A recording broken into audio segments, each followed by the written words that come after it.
अस्सलाम वालेकुम जी। Welcome back to my channel. कैसे हैं आप सब?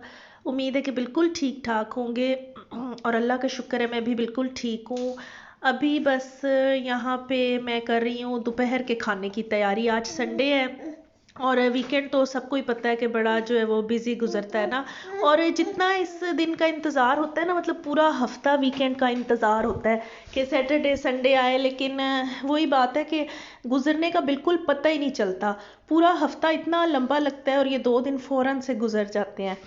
और खाने में मैं आज बना रही थी स्पैगेटीज़। यहाँ पे ना कैसर का आज दिल था खाने का स्पैगेटीज़, तो मैंने कहा चलें आज स्पैगेटीज़ बनाती हूँ। और घर पे सिर्फ अभी फ़िलहाल दो ही वेजिटेबल्स थी मेरे पास ना, गाजरें और बंद गोभी। और शिमला मिर्च वैसे भी कैसर को नहीं पसंद, तो वो नहीं डाली मैंने। स्पैगेटीज़ यहाँ पे बॉयल हो गई हैं और मैंने इसमें ना 2 टेबलस्पून ऑयल का और 1 टेबलस्पून सॉल्ट का डाल के बॉयल किया था, ताकि ये आपस में चिपक ना जाए, जुड़ ना जाए। अब मैं ना चिकन बना रही थी। प्याज हल्का सा गोल्डन करके मैंने उसमें अदरक लहसुन का पेस्ट डाला है और ये चिकन बोनलेस डाल दिया है। और आज ना थोड़ी मैं स्पाइसी वाली बना रही हूँ। वैसे मैं सिर्फ इसमें ब्लैक पेपर, चिली फ्लेक्स और सोया सॉस डालती हूँ, लेकिन आज दिल था हमारा कि चले थोड़ी ना देसी तरीके की ज़्यादा चटपटी वाली बनाएं, तो इसलिए वही बना रही थी। और इंशाल्लाह उम्मीद है कि अच्छी बन जाएंगी। अब ये चिकन जब हो जाएगा ना, हल्का सा गल जाएगा, फिर मैं इसमें सब्जियां डालूंगी। और सब्जियां मैं बिल्कुल नहीं गला रही, क्योंकि हमें ना दोनों को हल्की हल्की क्रंची सी पसंद है, बिल्कुल गली हुई नहीं पसंद। और स्पैगेटीज बन के हो गई हैं तैयार और कैसर को बहुत ज़्यादा पसंद आई थी माशाल्लाह से, और बनी भी बहुत मज़े की थी। मुझे पास्ता ज़्यादा पसंद है और कैसर को स्पैगेटीज ज़्यादा पसंद है, तो उन्हें काफ़ी ज़्यादा अच्छी लगी हैं।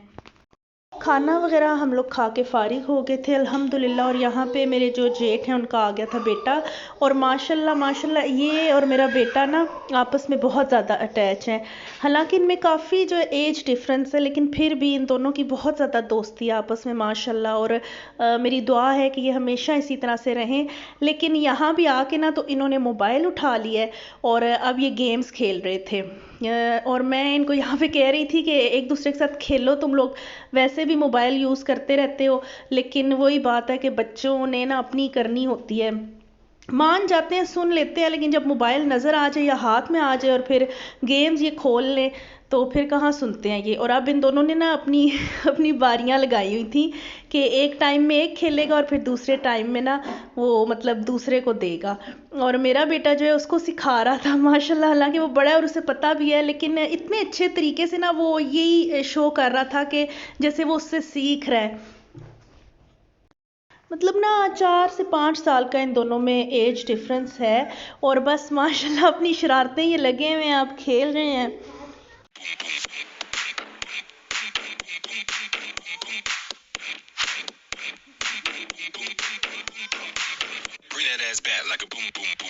और जी बस अब रात हो गई है, रात का खाना वगैरह खा के हम लोग फारिग हुए थे और उसे घर छोड़ने के लिए आए हैं। और काफ़ी ज़्यादा ये दोनों ज़िद कर रहे थे, रो रहे थे कि नहीं अभी नहीं जाना, मतलब खेलना है एक साथ। और दोनों का नींद से बुरा हाल हुआ हुआ था, बैठे बैठे सो रहे थे ये। और मैंने उससे पूछा भी कि जो है ना यहीं रह जाओ, कहता नहीं मैंने घर जाके ही सोना है। और अभी बस उसको छोड़ा है हम लोगों ने घर पे। वहाँ से वापसी पे अब ये ना मैं अपने जो कमरे की बेड शीट है वो चेंज करने लगी थी, और ये हंस रहे थे कि इतनी रात में तुम्हें क्या टेंशन परेशानी है कि तुम बेड शीट चेंज कर रही हो, सुबह कर लेना। मैंने कहा नहीं आज मुझे करनी है, और अभी मैं वॉशिंग मशीन भी लगा दूंगी।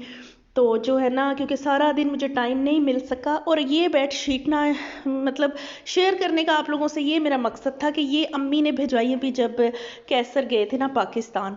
और उस टाइम पे ना उन्होंने मुझे दिखाई, तो मैंने कहा नहीं इसमें मतलब मुझे ज़्यादा ब्राइट कलर्स डार्क कलर्स की बेडशीट पसंद है, क्योंकि बच्चे हैं तो ज़्यादा वो जल्दी गंदी नहीं होती।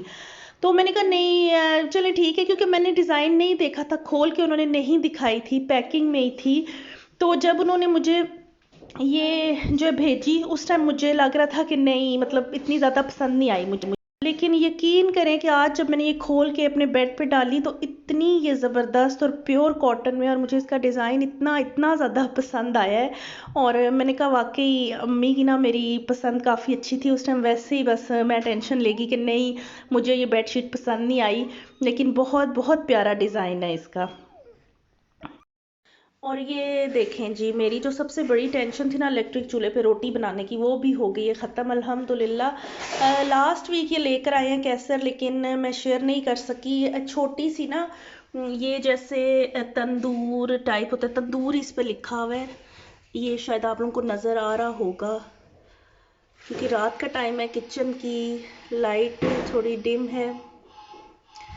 और ये देखें, लेकिन मैं इसको तंदूरी कहती हूँ क्योंकि छोटू सी है ना, और इसमें बड़ी ज़बरदस्त रोटियां बनती हैं। क्योंकि इलेक्ट्रिक चूल्हा काफ़ी टाइम के बाद मैं फिर से यूज़ कर रही हूँ, तो मुझे बहुत ज़्यादा ना उस पर रोटी बनाने में प्रॉब्लम हो रही थी। खैर अल्हम्दुलिल्लाह जी ये आ गई है, और मेरी बड़ी जो है ना टेंशन वो ख़त्म हो गई है। तो आज का व्लॉग बस यहीं पे एंड करती हूँ। अब बच्चों को सुलाने जा रही हूँ। इंशाल्लाह नेक्स्ट व्लॉग में आप लोगों से मुलाकात होगी। अपना बहुत सारा ख्याल रखिएगा। चैनल को लाइक, सब्सक्राइब और शेयर करना मत भूलिएगा। दुआओं में याद रखिएगा। अल्लाह हाफिज़।